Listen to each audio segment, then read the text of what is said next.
Yeah, I'm sorry. Is this supposed to be some sort of fucking joke?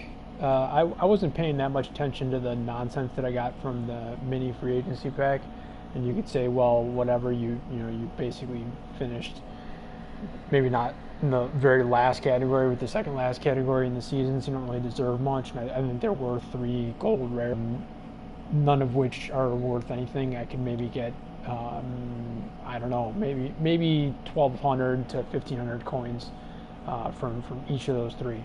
So about as many coins as I have in my whole thing here. So this bullshit fucking pack here, with the gold pack, they've done the usual thing here, with the only qualifying card being this 76 overall, being exactly +2 higher than the minimum requirement to qualify as meeting the standards for the probabilities for the card. Now, we've shown this before, but these healing and contract consumables, that's 5 of those right there. How many more? Was there any more over here? One more. So 6 of those count as gold. These 2 also count as gold jerseys. This one's just a silver. The coach that I obviously don't fucking need, and I'm going to sell in a second, counts as a gold. Interestingly, they gave me a bronze one as well, so that one's... I actually want to see... I actually would prefer this, because I'm just gonna, I'm gonna sell both of these anyways.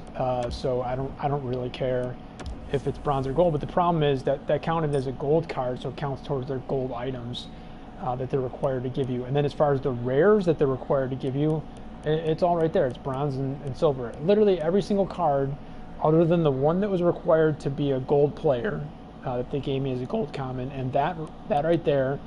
Anton Karlstrom, the silver rare, silver common, being about as low of a silver common as you can get, being the only other common card. All the rest are rare, so great. Okay, so that's 1, 2, 3, 4 silver rares that will go to say 4.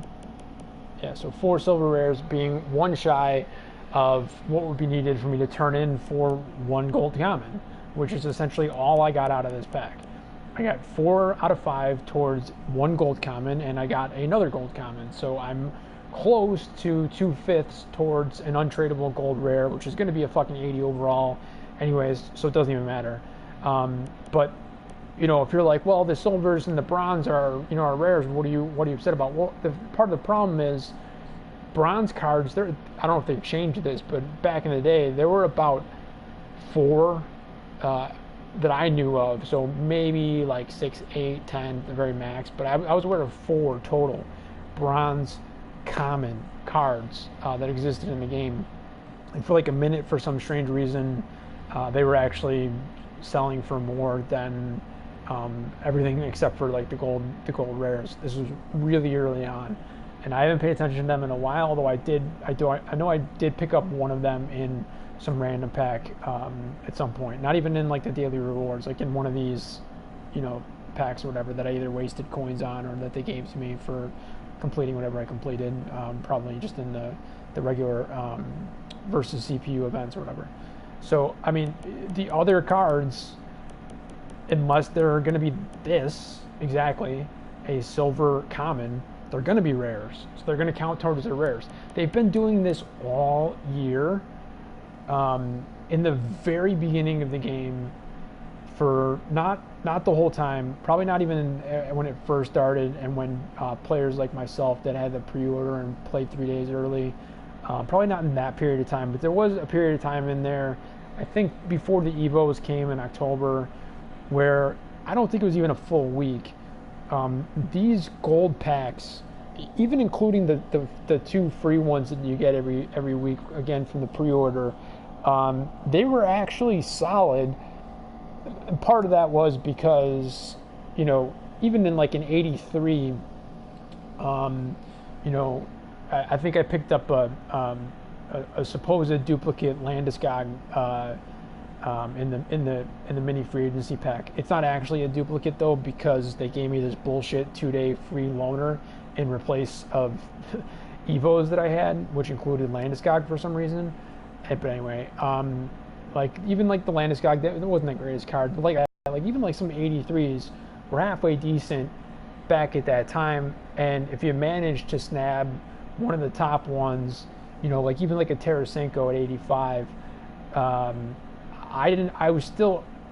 I've never really played online except when required, so it's not like I could tell you how those would have played in the hands of a good player, which I'm not at that time. But as far as like just trying to complete the objectives and trying to boost your overall team ratings, that you're even eligible for the progression challenges, you know, those kind of things were helpful back then. That was 10 months ago. Now this is the nonsense bullshit that we are fucking getting, and I am absolutely fucking sick of it. And this was still happening towards the end of when they were giving us the 2 free ones. I would open them and hit the button to just basically just skip the animation and roll through, and wouldn't even pay attention at all to who I got, because I knew that I was getting nothing. I might have picked up a couple of gold rares and nobody gave a shit. I think at that point I either had already picked up the complete set challenge for Sakic, which is now a legend on my team, and I do appreciate them giving us that. But as of today, you can legend every legend to 99 at sometime between now and 913, which I don't know how I feel about that, considering I didn't bother to keep any of those, because I thought, what's the point? They can't grow like the other ones. But it's not like I pulled any like really good ones, like like even like a 94 like Timo Solani or something like that. I didn't even get anything like that from any packs. So yeah, actually, come to think of it, I don't know that I've ever pulled any legend ever. Yeah, I don't think so. 10 months with, I don't know, at least half of that being actual playing time. Yeah, I never pulled a legend, and I know that they generally weren't available that often, but there were times when they were shown on the kind of advertising at the beginning of HUT within the game, and saying, you know, available in packs, and even in like, I don't remember if it was the gold packs, if they were that low, or if you had to get the special ones or whatever, but at least one of them listed that you could possibly pull a legend, even if it probably said less than 1%, which could technically be 0.0000001%, because no one puts them in check on this at all, because apparently the people that could do so don't give a shit at all, and neither do the people that actually work for the company and come up with this utter bullshit. I don't understand why anyone puts up with this. I'm done with the game at this point. I quit. I give up. I was trying to push through this particular month. I had already legended my Sakic. I was going to do the same to the Messier at least, and maybe to the Ferraro, even though I wasn't too stoked about a 95. Even though, you know, he's only an 88 right now. So I don't know. I you know, the fact that I've lost because of them, because their servers being down for 2 days, because of servers being intermittent at times when you need to get shit done, because of them kicking me out 4 times in what was the last hour and a half, and is now almost 2 hours because I'm 12 minutes into this. But in the last hour and a half of completion for today's daily, got booted out of that as well. Picked up, I stopped playing the game. I mean, because I was playing against the computer, so I don't really care about puck ragging. I literally just plugged it into my charger and let it sit there. And because I had already had like 24 plus hits in that game, and the requirement for the daily was 20 hits, complete 3 games, complete an online game. So I had done that stuff, and then it fucking dies, and gives me a glitch when I didn't have very much connected to the same internet connection. But the one thing that I did that wasn't really doing much of anything other than basically being on a very on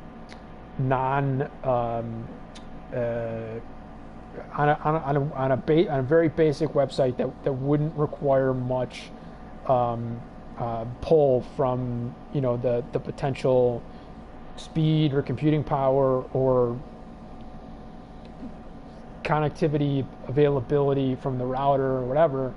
There was none of that going on. It was just a very basic site that I happened to be on, and the connection was there the whole time. And then I just kind of like looked up and saw the error message, and it came with like 30 seconds left in what was a 20-minute period game. So that was fucking nonsense, and that has happened now. It's like 4 straight days that I haven't got the daily and the monthly collectible, despite having completed the objectives. And so I knew that these rewards from the free agency, which we should put those in quotes for me because I didn't do anything. I probably went 0-3. Although I think I needed to have to do it to complete an online game sometime in the last, again, 4 or 5 days or whatever it was, as well, after having gone 0-3. And that was literally the only online game available outside of competitive seasons, in which I currently have to tank in competitive seasons and lose and drop a division in order to advance in my progression objectives. It's literally the only objective left in that progression category. It's fucking nonsense. But it's a poorly designed game, start to finish. I don't care about whether maybe some of the gameplay stuff is fine, was probably fine 10 months ago. Some of it has been clearly worsened. Some of it has been improved. And then supposedly they've got more improvements in store for the new version that you idiots are going to buy as well. So I don't give a fuck about any of that gameplay bullshit. It's been bad enough. It's not. People love to try to convince gamers that EA is the problem, and that when you compare it to, say, Sony Studios in San Diego and the show, that the show is that much better. And I could go into and explain why that is totally wrong, but the main reason why it's really easy to see just in one specific example as to why that is totally wrong is because if you want to base it off of realism, even realizing that these are simulations, but people want to play a game that is at least somewhat in tune with the actual game, or they want to play the arcade game modes that are also available within the game that this game has, that I rarely touch. So in comparison between this game and the show, although I can't say this as much currently in the last this month, the last kind of couple weeks since I came back after giving this game 2 months of a hiatus, at least before that, so the first, whatever that is, the first at least 6 months or so, probably a little longer, that this game was out, compared to all iterations of the show except for 19, because admittedly that's, I guess, the only sports game that I've not played the last 2 seasons worth. I played 18, I have not played 19 yet. So what I'm about to say, I guess I'll find out eventually if it's true in 19 as well. But MLB 18, and going back as far as I can think, a very simple thing, like, I mean, basically any of the infielders, but like say a second baseman who's trying to make a play on the normal defensive positioning, trying to make a play on a ball hit mostly up the middle, but on their side of the second base bag, or I don't know, like anything to the left side. I don't really care, honestly, in this example, like shortstop or third base. That's kind of more of like either a dribbler or I guess maybe something kind of hit hard to the left of the shortstop. In all of those types of scenarios, every single one of them, it wouldn't matter if your second baseman was perennial, like 10 straight appearances in the All-Star game, Gold Glover, or if it was the equivalent of Mason Manick here, that's playing second base for you. In both examples, they would both basically make the exact same play. Like there might be later versions, more recent versions, there might have been a slight difference in, say, like their speed to the ball. There'd be no difference whatsoever in their initial reaction, and then there'd be no difference whatsoever in terms of the completion of the play. So if you're watching this because you like hockey and you don't pay attention to baseball at all, you might not have any idea what I'm talking about. But I feel like most people at least played some baseball earlier in their lives. So the completion part of it is once you get close to the ball in a simulation, not in real life, you have to complete that. You're going to have to get that typically in, like, let's say the second baseman's drifting to their right towards the second base bag on a hit up the middle. They're going to have to be able to complete the catch into their glove. They're probably not going to be able to try to do this with one-handed with just their throwing hand, unless it's like Javi Baez, which he should have a boost over regular players, but probably doesn't because he hasn't previously. So you got to get it into the glove, and so like they get it into the glove in a spot where you're thinking, especially if you were the hitter, you're thinking, well, that's probably going to get through, and then somehow it doesn't. It does the stupid computer thing that that like you think should have been removed from video games minimally 12 to 15 years ago, and yet it hasn't, where the ball's like way over there and they're in the screen, they're in the area, and then all of a sudden just kind of like gets sucked up into their glove like a vacuum, but the highest power vacuum ever. And so suddenly it's into their glove, and then they make the full transition as they turn, put it into their throwing hand, and with momentum that should be basically putting them on their ass and probably on one foot, like let's say they're right-handed in this example, and so they're using their right foot down, and the left foot's probably flailing wherever as they go to throw, it doesn't even have any sort of like upward momentum on the throw to first that makes the first baseman have to even reach out, let alone do something else like maybe jump for it and just know that he's gonna have to let the player make it to first, but at least it won't go out of play and let them advance to second freely. It doesn't do any of that. It's basically just like this, what NHL is talking about for next year as far as puck pickups. It's seamless, and it's in glove, into hand throw, off of one leg right over to the first baseman with like the firmest, most perfectly online, hardest, fastest throw ever. And then you like look at the player who did it, and you're like, what was that? I'm sorry, was that Craig Biggio that just did that? What the fuck just happened? And you look, and it's again, it's like I don't want to try to toss any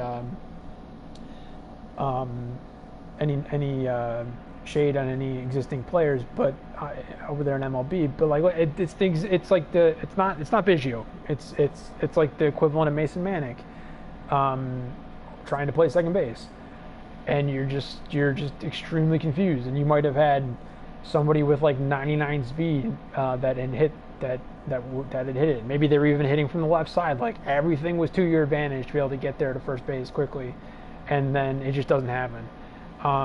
And you could say, well, at least it's consistent, because that same thing is going to tend to happen as frequently as it does, outside of maybe the rare examples where you're playing a version in which you're able to adjust sliders and make it able to do these miraculous things. But in standard games, and the ones that you would care about, if you're playing this game and playing HUTs, then you're also playing the show for collectibles and the collections and the schedules and trying to get legends there as well and all that shit. So you don't really get to tell the computer how you don't get to adjust the sliders in that. So that's what has happened there. And I said that was going to be brief, and it wasn't. Did I just talk about that for 10 minutes? I hope I did not. Probably was at least 5 though.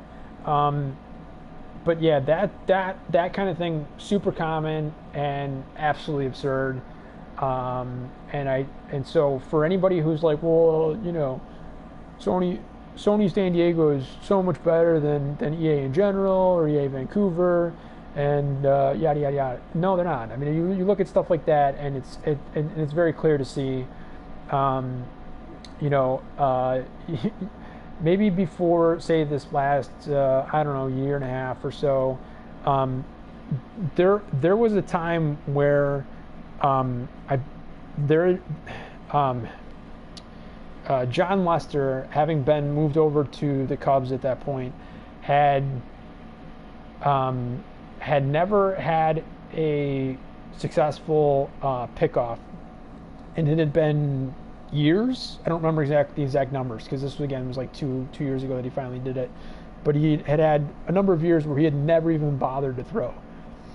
He would routinely step off to try to get the guy to not go if they're trying to play games with him or whatever. If they're taking a bunch, he'd step off and then also kind of like, motion, like physically like move towards first, just to bring the guy back or whatever. And it was just kind of part of the joke of the league, is that he had the yips on that. He refused to try to start to do the pickoff, and then he finally tried it, and the guy was way off, as a lot of players against him had been. I assume it was Rizzo that was over there at first and was able to get the tag down, and he got a pickoff. So he's got at least one in his career, and I haven't paid attention to the last year and a half or whatever since that happened to see if he's gotten any more. But even on plays in the infield, he won't field anything hit to the left side, and if it's to the right and Rizzo can't come to it because he's got to stay on first to try to be there for the play, for the force out at first, and maybe there's something that it's too far for the catcher or whatever.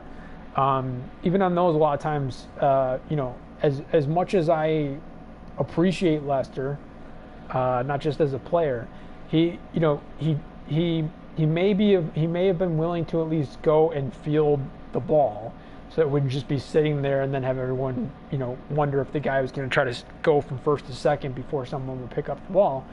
But it was a thing where the times in which he was able to get the player out on just an infield hit that wasn't, a ball was hit on the infield that wasn't a hit, that he was able to get him out at first, more often than not, when that happened and he was able to get the guy out at first, he would field it in his glove, and either instantly, or he might have tried to get his left-handed, he might try to get his left hand on the ball to try to think if he'd be able to throw it, and it would stumble or whatever the reasons were.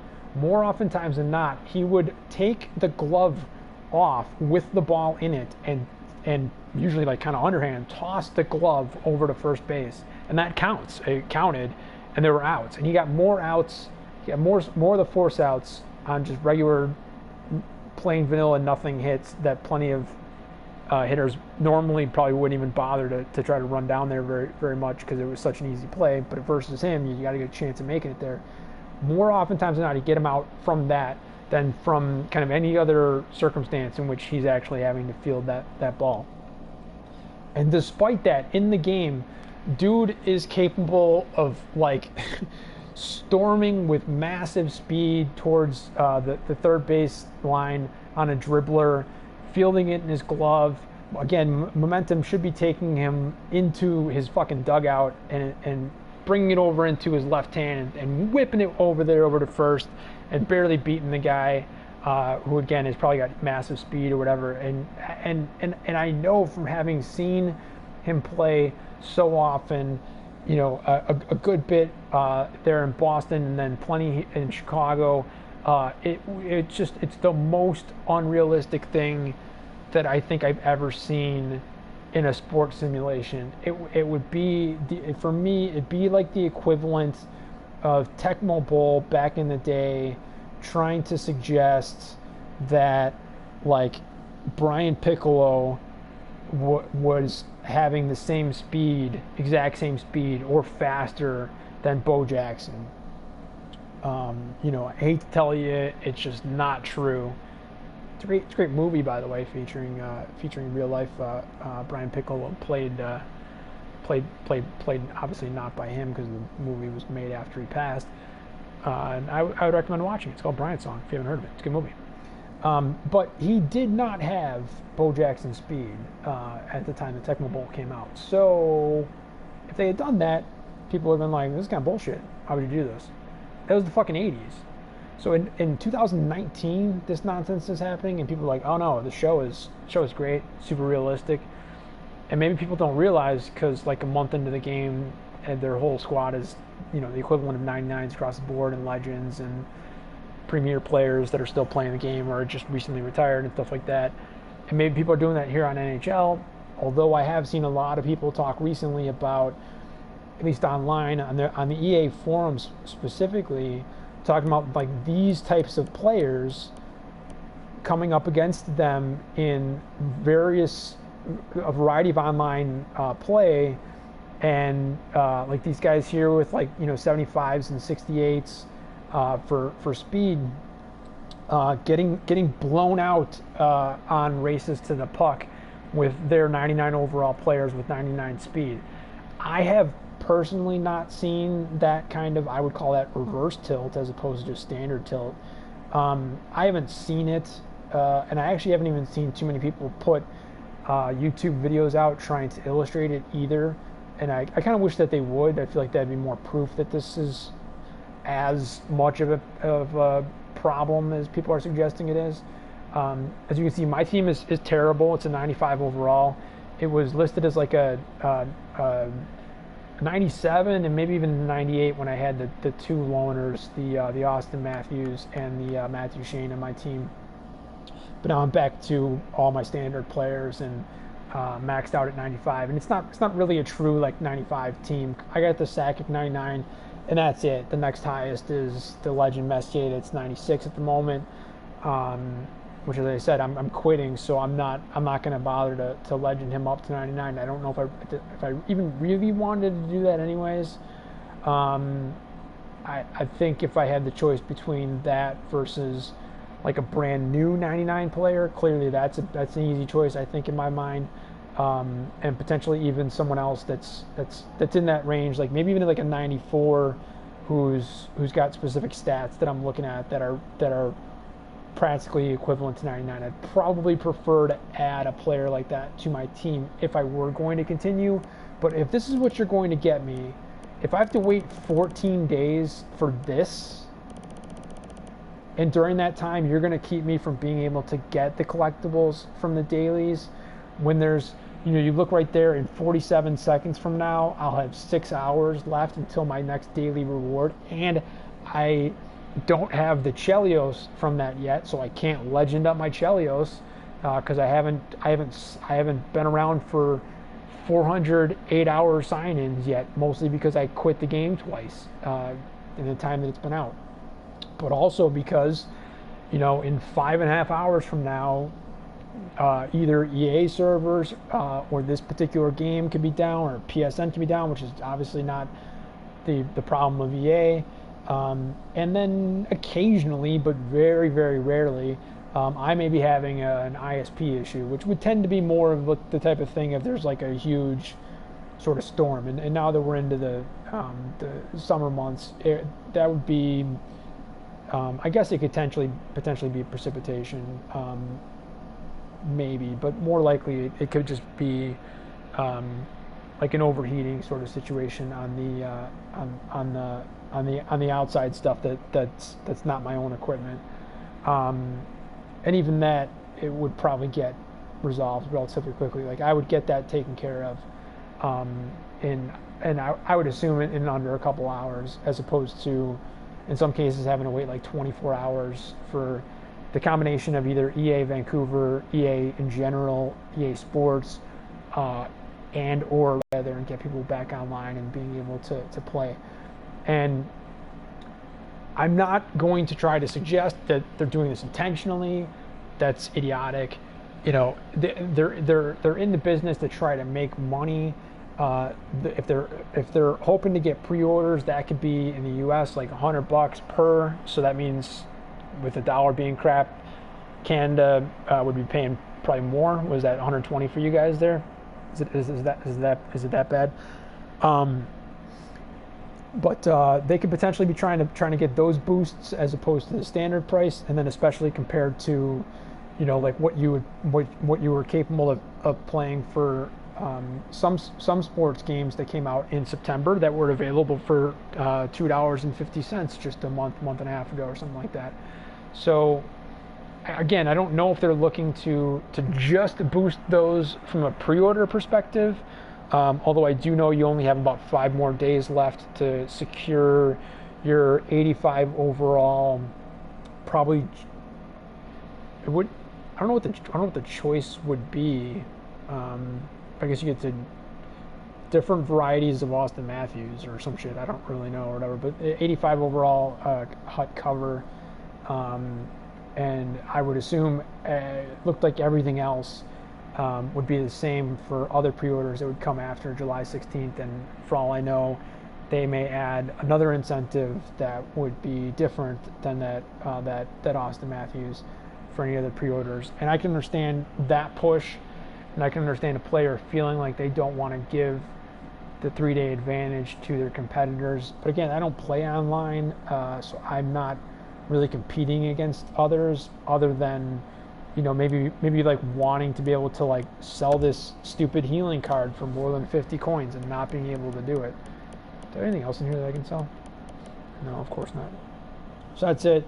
35 minutes. Peace out. It's going to be it for me. I'm never playing this game again. Hope you, I don't know. You didn't enjoy it. I didn't enjoy it. It was nonsense. But, fuck EA. Fuck their stupid NHL game.